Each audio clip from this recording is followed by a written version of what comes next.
একদিন বিশ্বনবী বললেন, বান্দার কোনো হক আল্লাহ কোনোদিন ছেড়ে দেয় না। আল্লাহর হক আল্লাহ মাফ করে, বান্দার হকের মাফ নাই। যদিও আমি নবী, আমার উপর যদি কোনো হক থাকে বলো, আমি দিয়ে দেব। কোন সাহাবী দাঁড়ায় না। এক সাহাবী দাঁড়িয়ে বললেন, নবী, যুদ্ধের ময়দানে চাবুক চালানোর সময়, লাঠি চালানোর সময় এক কাফেরকে মারতে যে আপনার লাঠির বাড়ি আমার পিঠের মধ্যে পড়েছে। আপনি যেহেতু এই কেসাসটা আদায় করতে চান, আপনার পিঠে আমি লাঠির বাড়ি মেরে এটারে শোধবোধ করে দিতে চাই। সাইয়েদনা ওমরে ফারুক হাতের জামা এরকম পড়তে শুরু করছে, আয় এদিকে আয়, তোরে শোধবোধ করাই। বিশ্বনবী বললেন, ওমর রাখো, এটা বান্দার হক, মিটাতে দাও। বিশ্বনবী বললেন, আসো, তুমি এসে আমার পিঠে লাঠি দিয়ে চাবুক দিয়ে বাড়ি মারো। সাহাবী বলে, ও নবী, তখন দুর্ভিক্ষের সময়ের যুদ্ধ ছিল, আমাদের গায়ে জামা ছিল না। যখন আপনি আমার চাবুকটা পিঠের মধ্যে মেরেছেন, আমার পিঠে তখন জামা ছিল না। আপনি যদি যথা নিয়মে কেসাসটা আদায় করতে চান, আপনার জামাটা খুলেন, খালি পিঠের মধ্যে বাড়িটা মারিস। এবার আর ওমরে ফারুককে ধরে কে? এদিকে আয়, তোরে দেখাইতেছে। বিশ্বনবী বললেন, ওমর থামো, মারতে দাও। বিশ্বনবী উনার জুব্বাটা উপরের দিকে উঠালেন, পিঠের মধ্যে বাড়ি দেওয়ার জন্য ওই সাহাবীকে ডাকলেন। ওই সাহাবী বিশ্বনবীকে পিছন দিক থেকে জড়িয়ে ধরে ওই মোহরে নবুয়তের মধ্যে চুমু দিয়ে ফেলেছে। সাহাবী বললেন, নবী গো, এই নাটক করার জন্য আপনি আমারে মাফ করে দিয়েন। আপনি বিশ্বনবী, উদম গায়ে আপনারে দেখা যায় না, খালি গায়ে আপনারে দেখা যায় না। শুনেছি আপনার পিঠের মধ্যে মোহরে নবুয়ত আছে। অনেক দিনের সাধনা, জল্পনা কল্পনা, আপনার মোহরে নবুয়তে আমার ঠোঁটটা আমি লাগাবো।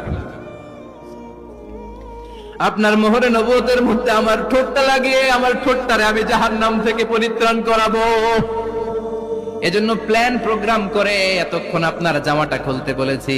আপনার উপরে আমার কোনো হক নাই। আমার আব্বা মা, আমার সম্পদ, আমার জীবন আপনার জন্য কোরবান গো নবী।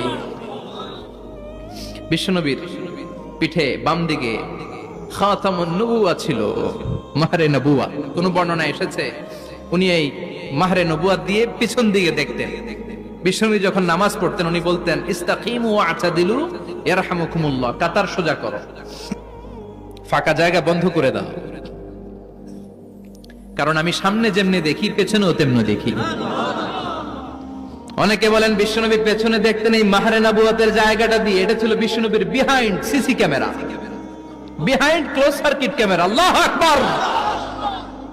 বিশ্বনবী ছাড়া কোন নবীর পিঠে এরকম মাহরে নবুয়া ছিল নাকি?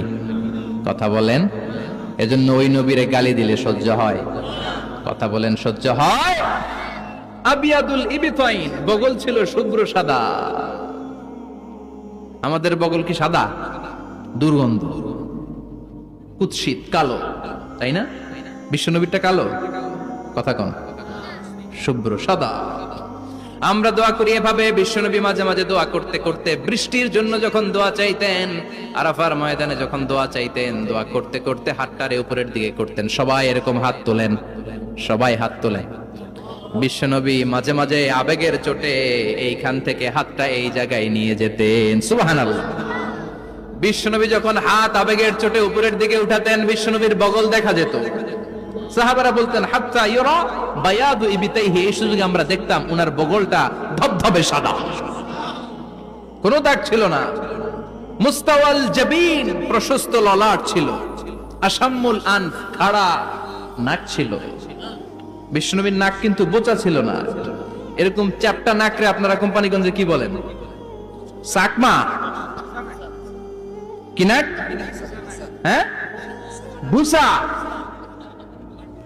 নাক বুসা বা বোচা। বিশ্বনবীর নাক এই চাকমা স্টাইলে নাক ছিল না, খাড়া ছিল, খাড়া নাক ছিল। সুবহানাল্লাহ পড়ে। মুফাল্লিজুল আসনান, দাঁতগুলো ছিল পরিপাটি। বিশ্বনবীর দাঁতের দিকে তাকালে, বিশ্বনবীর হাসির দিকে তাকালে মনে হতো হাসিতে যেন মুক্তা ঝরে।